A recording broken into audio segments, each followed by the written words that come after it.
Mike Rogers Show here with you, Mike Rogers, and today we have part 2 of our interview with the lead singer of Starbenders, Miss Kimi Shelter. Yay, Kimi!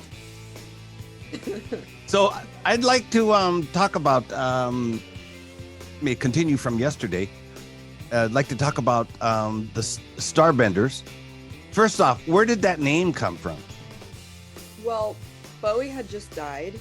And yes, and so the time had come to name the band, and I sort of wanted to name it something that was in his memory. So obviously it needed to be something spacey. Yeah. And so I was just sitting there and I was like, star, star, star, and then it was just like Benders. So it's like Starbenders. That's fucking weird, but let's do it. So that's where it came from. Wow, I really loved Bowie too. Like yeah. since Ziggy Stardust, that he was always my favorite artist. And when I was in high school, I went to a big high school. Like there was like 3,300 students at my high school. And in those days, there was like 3 of us who liked Bowie. Everyone else liked the Eagles and John Denver and stuff like that. Right. I would tell people I like David Bowie, and they were like, "Oh, you must be a freak." So, no, I'm a geek. So, anyway, so tell us about Starbenders. What's going on with the band? Oh, first off, tell us about you have a record label deal now? Yeah, we're signed to Sumerian Records. We've been with them for a few years now. A couple years ago, back in 2020, we put out a record called Love Potions. That was our first release through them, and we're about to be releasing a second record in 2023. Mm-hmm. Going to be some singles and videos and things like that coming out in the meantime off of the new record. So how did you get a deal with Sumerian? I don't think record labels send you emails saying we want to sign you. Ash was turned on to us, the owner of the label. Mm-hmm. And he dug what we did, and so he went out to LA and did a little showcase, and the rest is history. Is this with Nico? This is with Nico? Yeah. So Nico was with us at that time too. So where did you showcase in LA? At SRR Studios over there. Oh, so it wasn't in front of like a bunch of drinking people, it was in front of record label people? Yeah. Like your standard industry showcase, like where there's a couple people. That must be kind of scary or really nerve-wracking. It's its own thing, but the few times that we had to go through that, we just instantly start playing the second they walk in, and you just jump into it and don't even say anything. Like the best bet is to just start playing as loud as you possibly can and just doing everything you can to feel the music and hope that they dig it. So it worked with Sumerian. So. Wow. So these guys walk into the whatever rehearsal area or whatever it is. As soon as they walk in the door, you guys just start playing. Not hi, how are you? Should we play? Oh, that's a good tip. Yeah, that's how we do it. So that's kind of how we start shows too. It's just like you just can't even give people a second, So would you if I was like let's say I was young. A young musician, and I'm playing in a band, and we're gonna do one of these showcases and stuff like that. You would recommend doing it that way? Just go in there, just start playing when they walk in the door. It's a good strategy because you don't. I think it's sort of the rip the Band-Aid off mentality, like where you just go to what you know, and if what you know is playing, then fucking play. Don't try to be a comedian or do all these things off the jump, because after you play, you have enough confidence and you're sort of grounded back in who you are to where you can, if you want to throw out a couple jokes and make them laugh and things like that, you can do that later once you have the confidence. That's a good idea for a comedy skit. Like the band comes in and plays, and the lead singer is also a comedian, stand-up comedian, and he just starts telling jokes.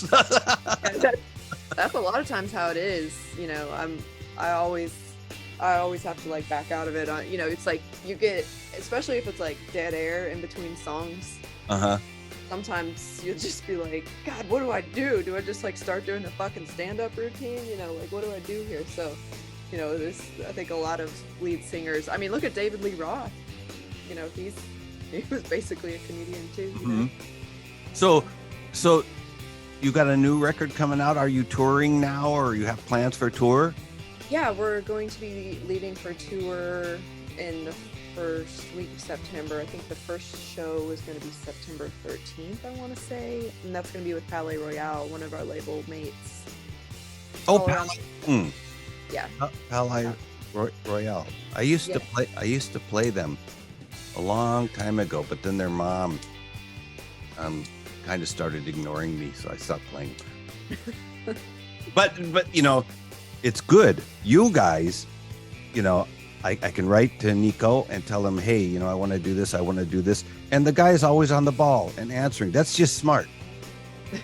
That's just smart, you know. I mean, because a lot of DJs are kind of conceited. Me too, but they think like, okay, well, I'm not going to deal with it. Yeah. So it's good to, you know, you don't have to kiss their ass or anything, but you know, if they write you a letter, write back to them. So I was really happy. I'm happy. Well, we arranged this interview 2 days ago, didn't we? Yes. Yeah, so this is really good. Okay, so where are you playing? September 1st? So the first date of that tour, let's see, I think it's September 13th. Oh, September 13th. Okay. Yeah, that's why I got 13 written down here. Yes, the first date kicks off in Phoenix, Arizona. On the 13th. And so we'll be out with them all the way till October 18th. And it ends in San Francisco. Wow. Yeah, it's the Fever Dream Tour. So everybody come out. I'm going to put links to that down below here. Fever, what tour? Fever Dream? Yeah. Fever Dream Tour. Wow. So what can the fans expect from you guys? I know this is a difficult question. What can they expect from you guys? You're going to do something new, or just going through with the same act every night, or do you play different songs every night? What do you do? I don't even know. We have a couple in there that usually stay in for that, but then we let the thing live and breathe. So different nights, if we're feeling different things, we'll change it up, or I'll kind of call something out on the fly if I'm getting a read off the crowd. Like if there's a slow song that's up next, but everybody's amped, then I'll holler out to the band to do a fast one or something like that. And so we kind of just we keep in the a skeleton and then fill in as we go. But yeah, there's what to expect from us from a live show is just a lot of electricity, a lot of hair, a lot of friendship, you know, a lot of rock and roll, some jokes, you know. So it's just a good old-fashioned rock and roll band, and we're all organic. We're USDA organic. Yeah. We don't play with any tracks. What you hear is what you see, and what you see is what you hear. That's how it goes. So the last time I met you was, I guess, 2018 or 2019, something like that. Yeah, something so like you played in Japan. Yes. So you usually tell jokes. Yes. But in Japan. No, you don't. Yeah. One time, I think we were in one of the it was that long tour that we did. And so we were in one of the smaller towns. And I was wearing this mesh bodysuit thing that sort of made me look naked, but I wasn't naked. And so I asked my team before I went on, I was like, how do you say I'm not naked in Japanese?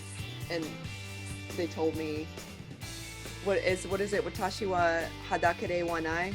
Hadaka de wa nai. Hadaka de wa nai. So I went up there and I said it, and they were like, it was like does not compute for a second because I was make it. So I like screamed it. I was like, "Watashi wa hadaka de wa na." And they were like, "Yeah," they like love it, And so I think you can get people in Japan to laugh just by like being like saying something in Japanese that they don't expect you to say, because they're just kind of like, oh shit, because I think then they see like, oh, you're making an effort and like appreciate the culture and everything like that. And I think that kind of instantly brings the wall down, but it's sort of the way that it went last time. That's a pretty funny story. Yeah. And I can't tell you why the Japanese would not first be able to comprehend what you're saying, but there's got to be a reason. There's a cultural reason for this. So I'd have to ask my wife, but that's what I would say. Yeah. Hadaka de wa nai yo. Yeah.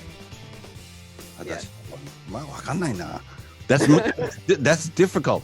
So okay, tell us, Kimi, about you, your future plans. Do you have any other hobbies? Do you paint or do pottery, and do you do things like that?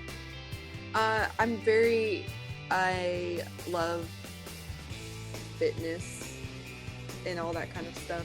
So I just am a total exercise junkie. That's like the only way I've ever been able to sort of handle all of my stuff is having music and some sort of sport or athletics going on at the same time. So I do a good bit of that. Everybody in the band is pretty athletic, actually. So we're able to do that together and have that. And that's mostly what I do, other than playing and writing. I do like doing like embroidery. It's fun. I like doing that. That's like meditation. Yeah, and I have to keep my hands busy at all times, usually. Otherwise, I'm going to be like messing with something or doing something. So it helps me a lot, So do you, what are your not the band dreams, but like your personal dreams?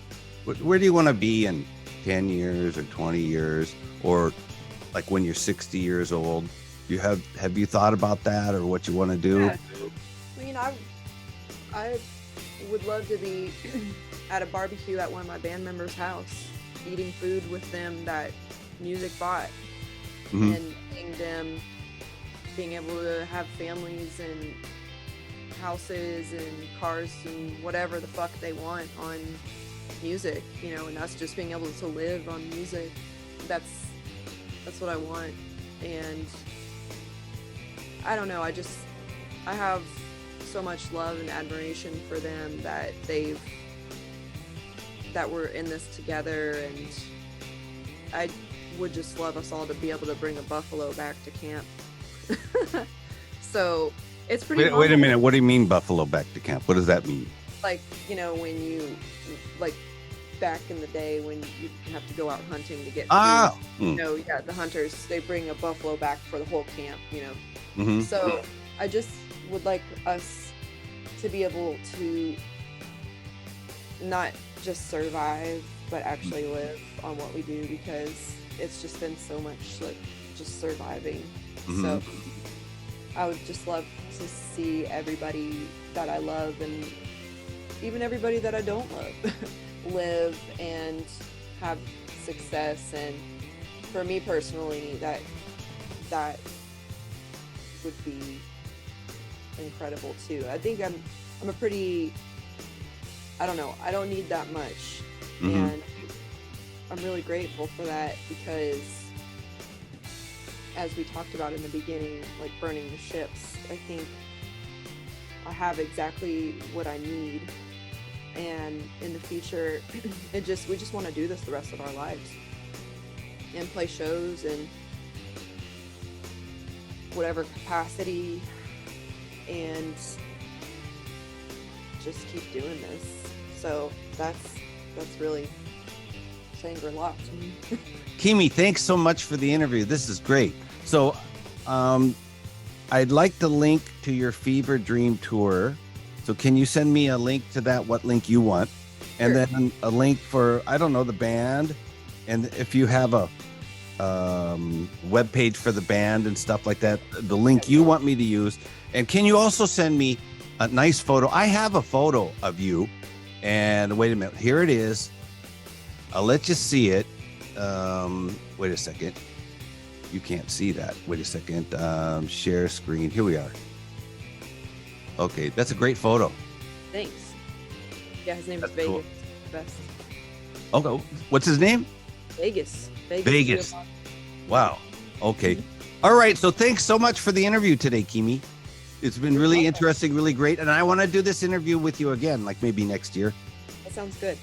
So maybe next year, if I'm boring you, then maybe we can have the whole band in there, and then I can bore everyone. That sounds good. And this interview will be up in about a week, and it will Okay. come out I think in the winter edition of the magazine. Okay, sounds great. All right. Talk to you later. Have a good evening. Bye. Bye-bye.